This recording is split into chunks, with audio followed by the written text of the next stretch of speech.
as we deliberate and sit to discuss about the progress of our launch, KUSIP 2, we pray for breakthrough. In Jesus' mighty name we pray and believe. Amen. Of the money we have here is $300 million. That's about 40 billion. That 40 billion is a loan. It is not free money. And it is money that has been contributed by other countries. And those countries have had to collect money from their citizens to give to World Bank so that World Bank can loan to us. It's just as simple as that. It means even as we use other people's savings, we must begin to grow our own savings. That is the message. Because this loan we have to pay. It's not free money. So we must begin to internalize own source revenue. The same way, nationally, we are internalizing raising our own taxes. It is just as simple as that. There is no free lunch anywhere in the world. Even as we clap for the World Bank, and they are very good people, and they are friends, but this is money we will pay. It is critical that county governments prioritize the establishment of full-fledged urban institutions with robust governance and management. Again, I heard Hansen say clearly that they are also going to use resources to support the governance of these cities. I want to ask my friends governors, it is a mark of very strong leadership if you can delegate and if you can make sure that these municipalities have some measure of autonomy for them under your supervision to make sure that they deliver on the program that you give to them. It is really a mark of very strong leadership if you can assign other people to do the job at that other level. Of course, still under your management and supervision.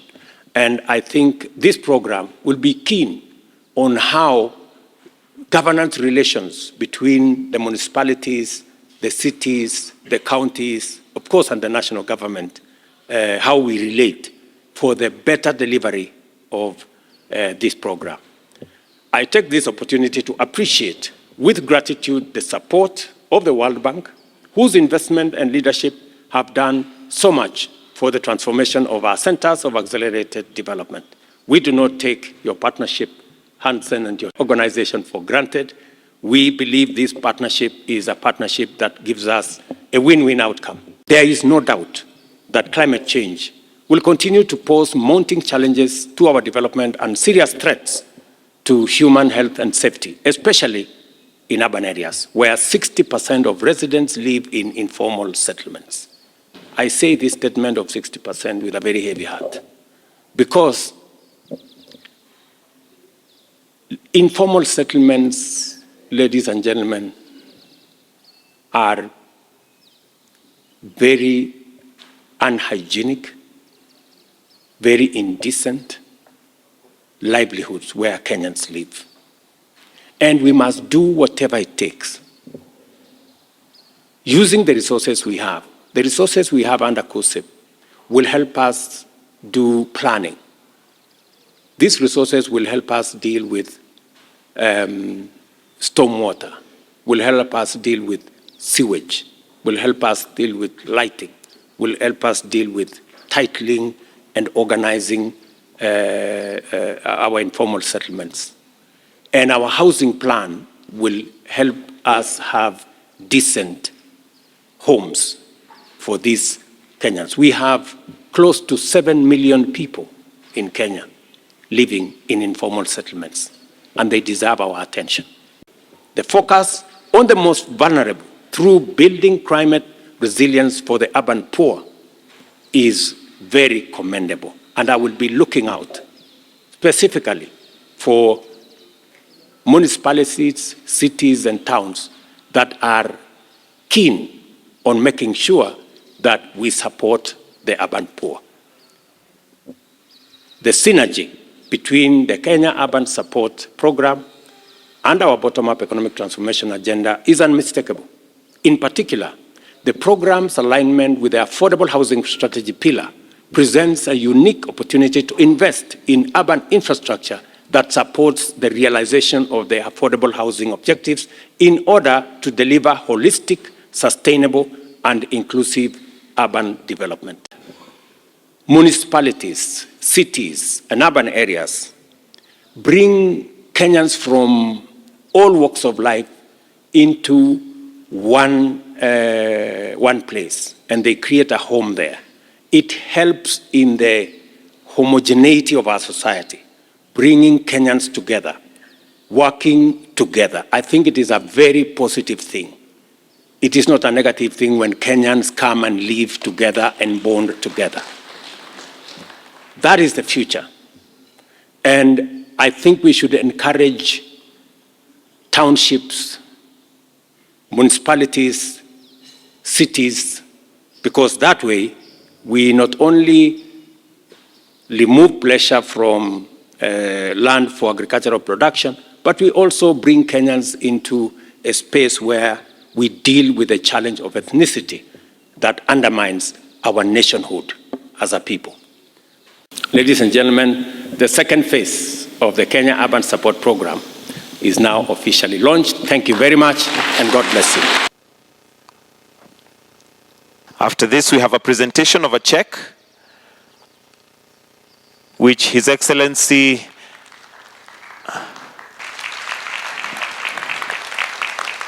and after that, we have the check presentation. So allow me to invite the Keith Hansen to also join in.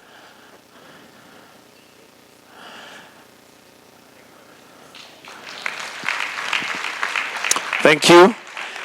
If we can withdraw the launch secretariat to join His Excellency for a photo opportunity.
The World Bank recognizes the importance of cities as the engines of economic growth.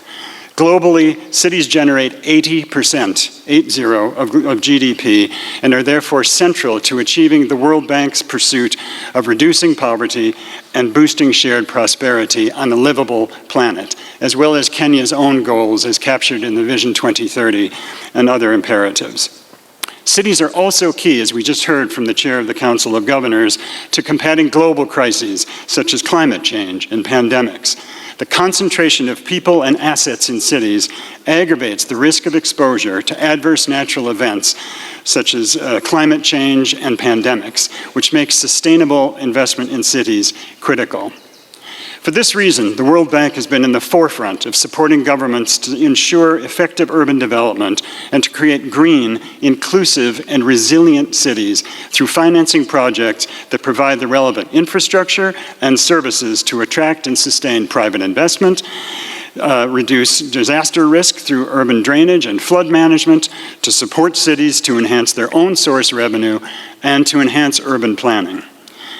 Our partnership with the Government of Kenya in advancing urban development and resilience has been sustained and consequential. Over the past decade, the World Bank has been proud to invest over $1.3 billion for investments in the urban sector through 3 urban sector projects whose focus is on infrastructure, services, and urban governance, including the Nairobi Metropolitan Services Project, Governor, the Kenya Informal Settlements Improvement Project, KISIP, in 2 phases, and now, in its 2nd phase, the Kenya Urban Support Program. Together, we have successfully navigated the intricate challenges posed by rapid urbanization, striving to bridge the gap between growth and infrastructure development. Now, the challenges arising from rapid urbanization in Kenya are well documented, and Kenya has some of the fastest urbanization on the continent. While the nation has made remarkable progress, urban infrastructure and service delivery have often struggled to keep pace with that, leaving many communities without access to essential services. Fortunately, through the strategic investments facilitated under the 1st phase of CUSP and other urban programs, significant progress in addressing these challenges has been made. CUSP 1 helped to strengthen urban institutions across the country and provided crucial financing for infrastructure and services. So today, we stand at the brink of a new chapter in the country's urban development journey with the approval of the $300 million World Bank credit for the 2nd phase of CUSP. CUSP 2 represents a continuation of our shared vision for sustainable urban development in Kenya. It heralds a transformative initiative aimed at strengthening the capacities of urban boards, enhancing infrastructure and services for millions of urban residents, and fostering private sector involvement in urban planning. The benefits of CUSP 2 should be manifold, encompassing both tangible improvements such as improved infrastructure and intangible gains like enhanced governance, citizen participation, and increased capacity for mainstreaming climate resilience. As urbanization continues to shape Kenya's future landscape, it's crucial to embrace it as an opportunity for poverty alleviation, economic expansion, and service provision. In order to stimulate inclusive growth and prosperity across the country, the counties will receive incentives to provide urban boards greater autonomy and financial support, while also emphasizing climate resilience and private sector involvement. Our country confronts the aftermath of these floods, and we are acutely reminded of the interconnected challenges that we face in the urban development. The escalating demand for affordable housing, resilient infrastructure, efficient transport system that we need, essential services becomes even more critical when natural disasters strike. Our most vulnerable citizens, those residing in informal settlement, bear the disproportionate burden of such events. Governor Sakaja has alluded to that. We have to reflect critically on the status of our cities and urban areas. It is evident that as a country, we are experiencing unprecedented urbanization propelled by a myriad of factors, including rural-urban migration, population growth, devolution, industrialization, as well as technological advancements, all which underscore the evolving nature of our urban centers. These hubs of activity serve not only as engines of economic growth and innovation, but also as crucibles of diversity, culture, and opportunity. Your Excellency, creating vibrant, sustainable, and inclusive cities requires a holistic approach that encompasses policy coherence, strategic planning, and targeted investments. The onus rests on both the national and the county governments to collaborate in steering the course of urban development and ensuring that the dividends of progress are equitably distributed across all segments of society. The launch of KUSP 2 marks the commencement of the 2nd phase of the program to enhance our urban development trajectory, leveraging on the achievements of its predecessor, the program number 1, KUSP 1, with its focus on reinforcing governance mechanisms, enhancing institutional capacities, improving infrastructure and delivery. KUSP 1 made an enduring impact on Kenya's urban fabric, paving the way for the sustained advancement and prosperity. Your Excellency, KUSIP 1 was implemented in 59 municipalities across 45 counties, with the exception of Nairobi and Mombasa. It is true, we left them out. And you know, we have this saying of leave no one behind. Kenya has been a host of many people from our region who have been affected by war and other causes of displacement in their home countries. These friends of ours from other countries have stayed with us for many years, over 3 decades, since the early 1990s. And therefore, Kenya remains as one of the most successful host countries in the world among the refugee communities. I want to thank the UNHCR and other partners and other countries of the world that have supported us, even as we host these people for this long. It has been a difficult journey, and proudly for our country, I think we have done a good job, because it's not easy to host the size of the refugee community that we have, the load that we have. At the moment, 700,000 refugees are here in this country, in Dadaab and Kakuma. And this is the spirit of burden sharing in the world, as opposed to burden shifting. Your Excellency, the situation in those camps has not been very, very good in terms of social amenities. And that is why, therefore, we really appreciate the input of KUSIP 2 to inject support to upgrade the social amenities in our refugee camps, transform them from camps to integrated settlements where host communities and refugees can live in dignified environment. And so as we improve the amenities in the camps and turn them into settlements, we will also be taking care of the host communities there, so that we don't create disparities in terms of standards of living and conditions of living between the refugees and the surrounding host communities. And therefore, Your Excellency, for us, it's a proud moment. This shows, this will help us as a country to be able to comply with our obligations under the United Nations Convention on the Status of Refugees of 1951 and its protocol, as well as the OAU Convention on governing specific aspects of refugee problems in Africa, as well as our own Refugees Act of 2021, which now is operational. We just gazetted last month the Refugees regulations to operationalize the Refugees Act, and that is what gives a legal framework for what we are doing here. We need to sustain the gains from Kenya Urban Support Program 1, and the government has set to implement the second Kenya Urban Support Program 2 at the cost of 350 million, comprising of a loan of 300 million and a grant of $50 million from the World Bank.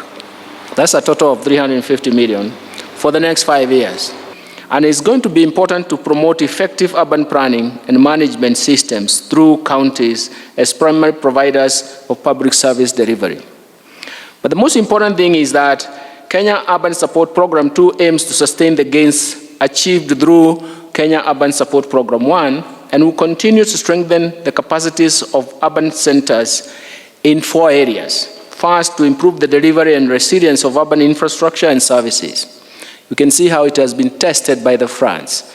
Second, to equip urban institutions with appropriate technical and financial capacities for the provision of resilient urban infrastructure and services.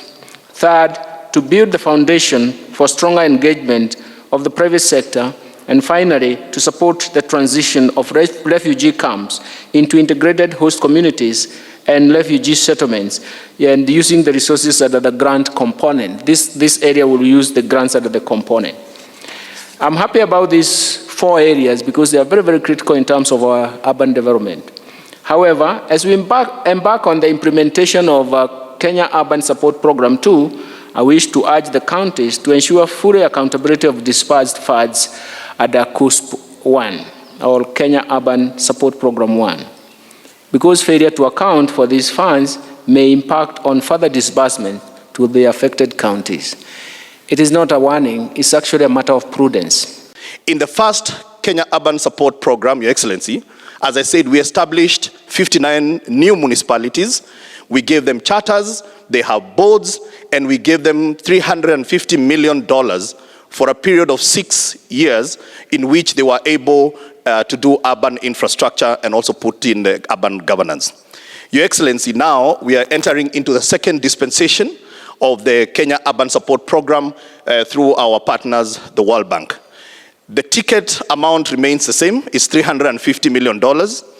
However, we have increased the number of municipalities to 77, and then we have 2 special municipalities which are in the refugee areas, which are Dadaab and Kakuma.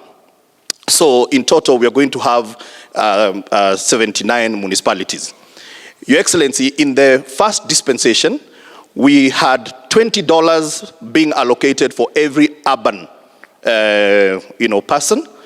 However, because of the increase in the number of municipalities, we have $18 per urban population. So therefore, one of the things that we are going to be calling upon the governance to do is to set aside money to support these municipalities. County governments have been able to establish more municipalities. Today, we have 107 chartered municipalities. I also wish to let you know that during this program period, Nakuru municipality was elevated to city status, and Eldoret and Thika municipalities are currently in the process of being conferred the city status. Your Excellency, allow me to sincerely thank the Ministry of Lands, Public Works, Housing and Urban Development for truly embracing Article 6(2) of the Constitution of Kenya, which calls for consultation and cooperation between the 2 levels of government during the design program. The Council was particularly impressed with the participation of county governments through the Lands and Housing and Urban Development Committee led by His Excellency Professor Anyang' Nyong'o. The numerous meetings held between the committee and the program design team was a clear testimony of inclusive participation and collaboration. The launch today marks commencement of the implementation phase of the program. I would like to underscore that county governments and their urban institutions are committed to full implementation of the program. This will be guided by numerous lessons learned in CUSP 1. Your Excellency, urban residents are the most affected by climate change due to poor planning, housing, and lack of basic infrastructure, which is resilient to the climate shocks. Programs like the Affordable Housing Program and the Kenya Urban Support Program will help address these challenges.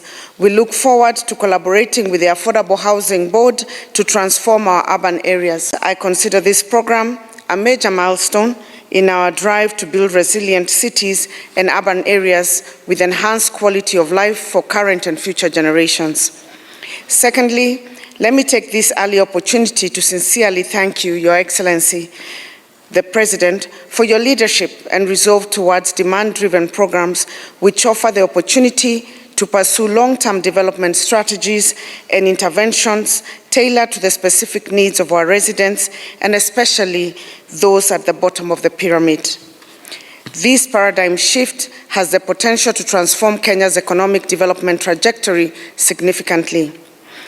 The second Kenya Urban Support Program, CUSP 2, builds on the foundation set by Phase 1, CUSP 1, which was rated as satisfactorily implemented by the World Bank.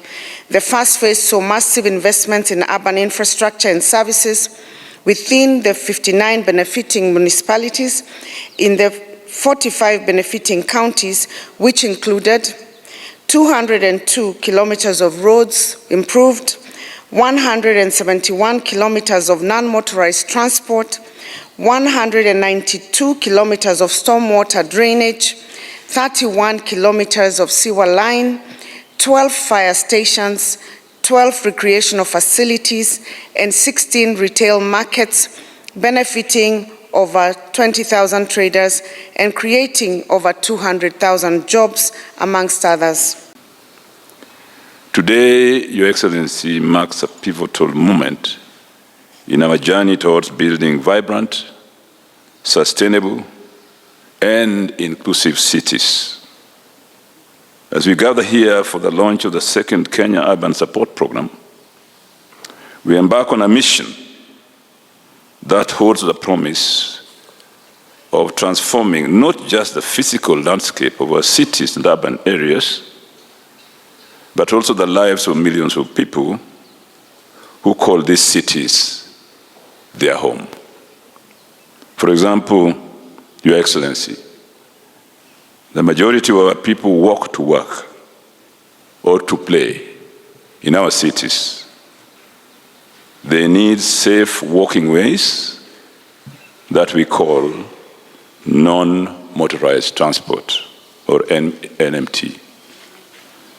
Urbanization, Your Excellency, one of the defining trends of our time. Cities are not just centers of economic activity. They are crucibles of innovation, hubs of culture, and engines of progress. Yet, with rapid urban growth comes a host of challenges, from congestion and pollution to inadequate infrastructure and social inequality. The task before us is clear, Your Excellency. We must embrace the opportunities presented by urbanization while addressing its associated complexities. The program we're launching today is built on the principles of sustainability, resilience, and equity. The development objective is to strengthen the capacities of urban institutions to do the following, Your Excellency. 1, improve the delivery and resilience of urban infrastructure and services. 2, enhance the private sector engagement in urban planning.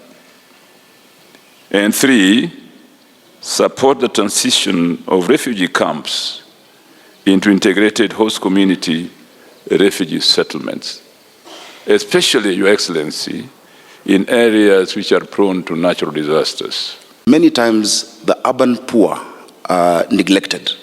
If you look at interventions that have been there, for instance, the resilience and just securing livelihoods for our people in the lower areas, food support, hunger, attention is given to the arid areas, attention is given to the rural areas, but urban poverty many times, and Senator Governor Kihika and Governor Nyong'o, you know what I'm talking about, that those in informal settlements many times suffer much, much more.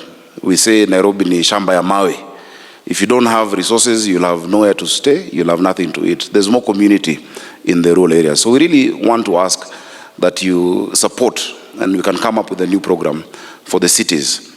If you look at some of the things that Mombasa has to grapple with, and Kisumu has to grapple with, and Nairobi, for instance, street lighting. You know, street lighting, the bill is on the county, but if we switch off the lights, it's a national security problem. Should that be a bill that is left to the formula of devolution, or should there be specific support to these cities for functions such as those? The Urban Areas and Cities Act envisions or envisages special financing for the capital and special financing for such interventions. My colleague governors, I want to encourage you as you move to municipalities and as you create these new urban areas to also know that it comes with certain challenges.